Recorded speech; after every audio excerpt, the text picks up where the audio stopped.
Good evening, ladies and gentlemen. Welcome to another exciting episode of the Paul Brown Show. This evening, my guest will be Miss Donna Harrelson, and she'll be telling you a little bit about her production and her ministry. How you doing there, Miss Harrelson? I am awesome. I hope you are, Mr. I'm Brown. I'm doing great.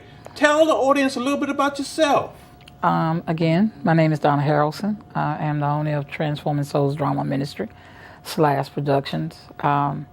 I've traveled the country. I am originally from Greensboro, North Carolina, and I am honored to be here. Thank you so much. Oh, no problem.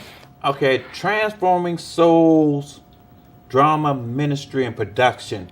Yeah. How did you get that name, first of all?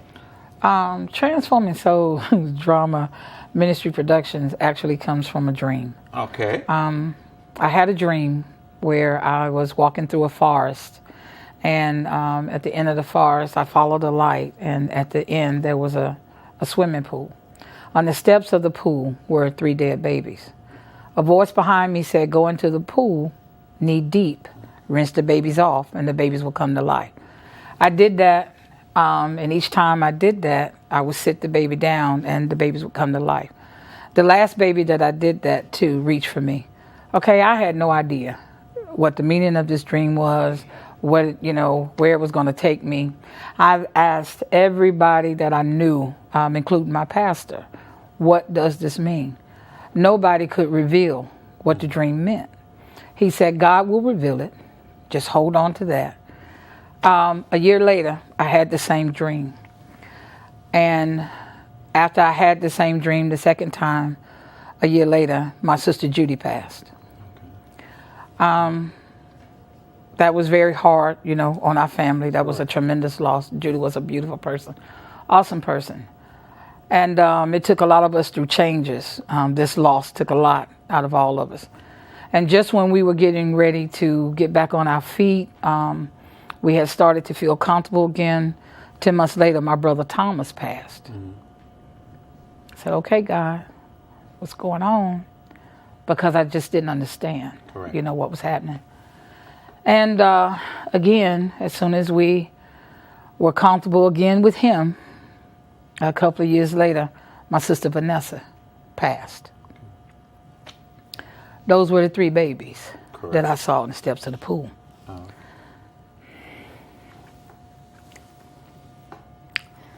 So I asked God, what does this mean? You have to reveal it if I am to go on and move forward, because I don't know how to go on without them. So for the next 8 years, he took me through getting closer to him and understanding what loss is really all about.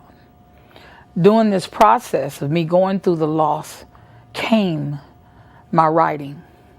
And out of my writing came a book entitled Transforming Souls, which really tells the story about Judy, Tommy, and Vanessa. It tells their story.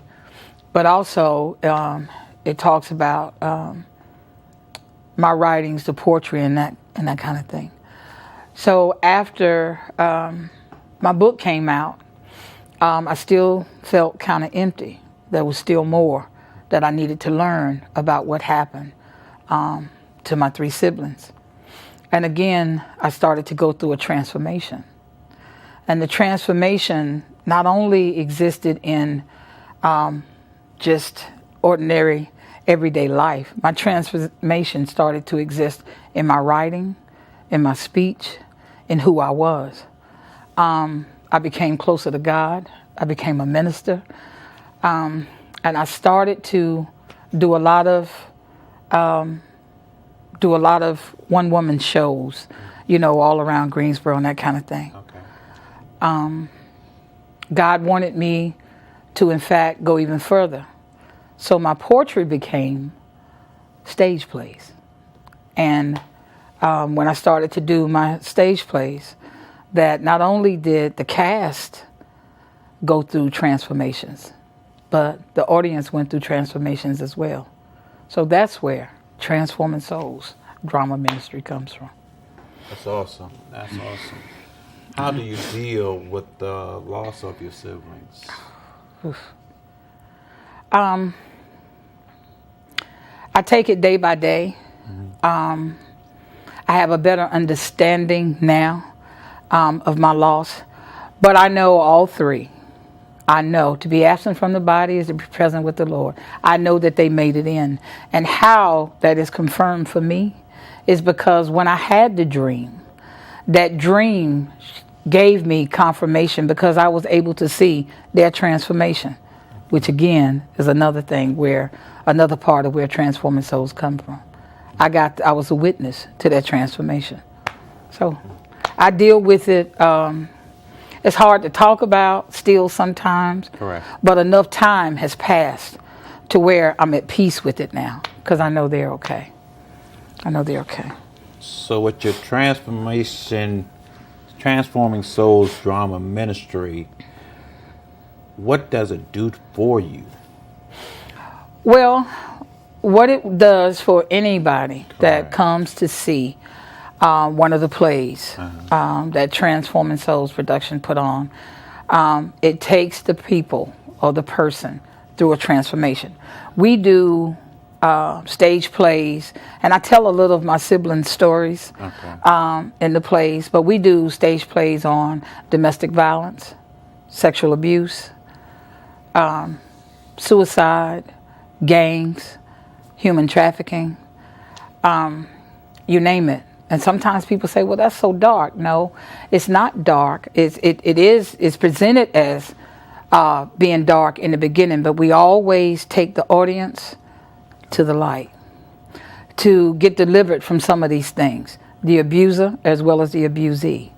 There are a lot of people that are out here suffering from a lot of the things that we do with Transforming Souls. There are statistics for people of domestic violence has grown over the past, since 2010, there were 4 women that died every other day from domestic violence. Now we have 8 women that die per day from domestic violence. Even with the men in domestic violence, it has even picked up. Correct. But sexual abuse, incest, what that does for someone, one of my plays, Dancing on Daddy's Shoes, it talks about sexual abuse, as a child, molestation, that kind of thing. And what happens when this is shown, a lot of people will come forth and they'll say, Donna, oh wow, you told my story. Oh, my story is the same as yours. And I say, well, it's not my own personal story. Correct. But it did happen to a foster child, that I used to have. And but from that, people gravitate to this. We have grown men in the audience crying because men don't really come and talk about abuse like women do. They don't show that emotional side. And we've had some men that have been molested. We've had a couple of cast members that even when we were doing the play, Dancing on Daddy's Shoes, that were men. Actually, he was a pastor. He broke down because he remembered something that we did in the play, a line that he had triggered his memory when he was a child. So what it does, it helps people to come to grips with what has happened, in their life, but also have an opportunity to be delivered at the same time.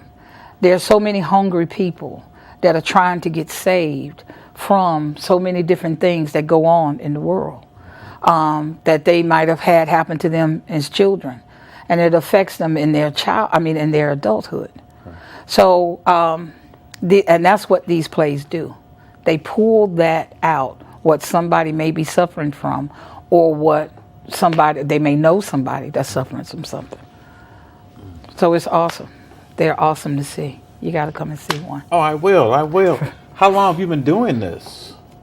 I've been writing since I was 7. I started out with poetry, but I started writing my plays in 2010 when I started asking God to help me to understand the transformation that I was going through. So I've been writing for, a very long time. I have 40 stage plays now, so now it's time to put them to work. Did you go through like schooling for, for that type of acting, or you just... Theater? Correct. I did not. It is solely a gift. And it is an awesome gift that I have been given that's changing lives. So again, I understand more and more each day or each time I do a production what my transformation is all about. It wasn't just for me, but it was to help others. And isn't that what God does? He'll use you to help anybody. Where are some of the areas that you've performed at? Some of the cities?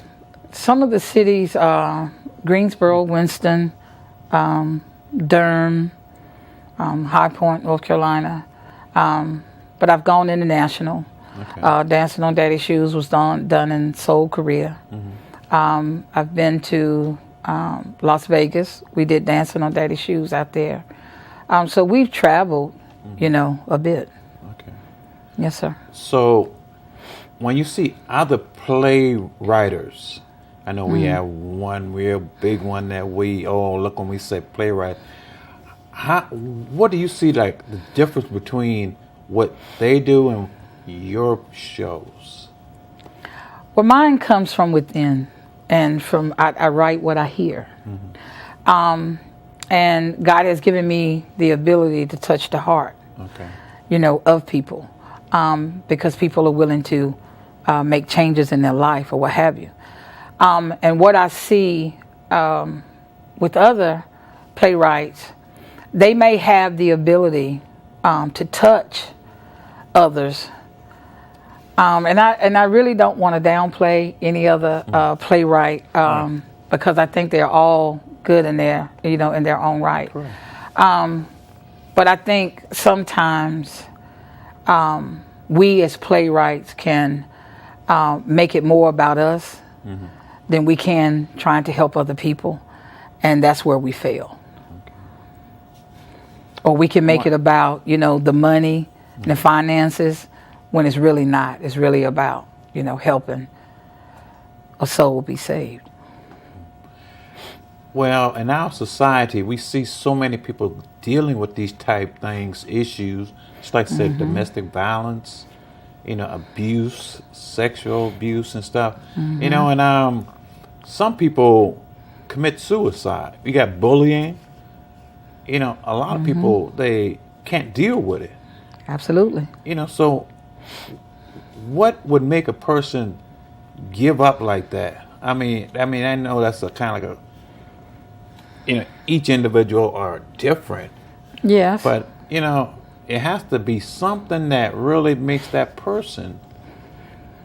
Well, it's sometimes when things happen to people, especially molestation to a child, that pain runs so deep that sometimes that there is nothing anybody can say or do to actually bring that person out of that. So the advice that I give to people that are going through, Correct. I ask them first, do they believe in God? And that they're going to have to trust Him. And they're going to have to become delivered from this. Now, if you believe and it's your will to do so, God bring you to it, He'll bring you through it. Correct. So, because if a person isn't introduced, and this is just my belief, if a person isn't introduced to God, going through something like that, then the enemy steps in. Okay. And really gives them no other choice but to commit suicide. Because you can't imagine the pain. My foster child came to me because she had 4 males in her household that were all grown. And she was 7 years old. And she was having sex with all 4 of these men. She was being forced. Now, I watched this child go through pain that I couldn't even imagine. Correct. And I said, God, I can't even imagine being in that baby's shoes. Because even though she had these horrible things happen, at 7 years old, she believed that God was going to bring her through it. At 7. This baby is now 18 years old. And she's the author of All About, and I don't want to call her name, but she's the author of a book. Okay. And she teaches other children how to tell. But she tells, when she goes out, because she goes out and she on speaking engagements and that kind of thing. And she tells the story. Had I held that within, or had I not went to God with it, I would probably have committed suicide. Because that demon stayed with her from the first time she was molested until the time she reached 18 years of age. Okay. And when people with molestation or incest or what have you, I didn't know how great that number was until, in fact, I received my first foster child. I didn't know how great that number was. But they have predicted, even for 2019, that 500,000 children will be born around the world. And every last one of them will be molested by either a family member, a friend, or a stranger. And when children don't get help, when they don't get counseling, when they're not delivered, they grow up with two things in mind. Either they're going to get some help, or either they're going to do what was done to them. That's why we see this recent growth in pedophilia. Pedophiles are now everywhere. Correct. They used to be hiding behind a curtain, but God is bringing them to the light. Look at all and no disrespect, but look at all of the priests that they are pulling out of these Catholic churches. These teachers that are molesting students. Even in some churches, pastors are molesting their congregation, some members in their congregation, male or female. So transforming souls is real. It's real. And we tell the real deal, and I promise you, when you see one of these plays, you can't help but have a transformation, if not for yourself, for someone else. It's awesome. When you're dealing with domestic violence, a lot of ladies, they love to hear that word, I love you. So the person that's doing the abuse, I guess that's one of the first way they kind of like make the individual think that they didn't really mean to hit them. So a lot of women stay. At what point, I know, but that has to be, how do you really tell the women that probably that guy is not going to change? And 9 times out of 10, if it's gotten to the place where he's hitting you, he's not. Not without some help. Correct. Not without some counseling. But nobody wakes up and just decide to start hitting somebody. There are so many signs that your partner, your spouse, whomever, will give. Correct. To let you know that they are indeed an abuser. The way that he talks to you, his tone, the way that he does certain things for you, if he isolates you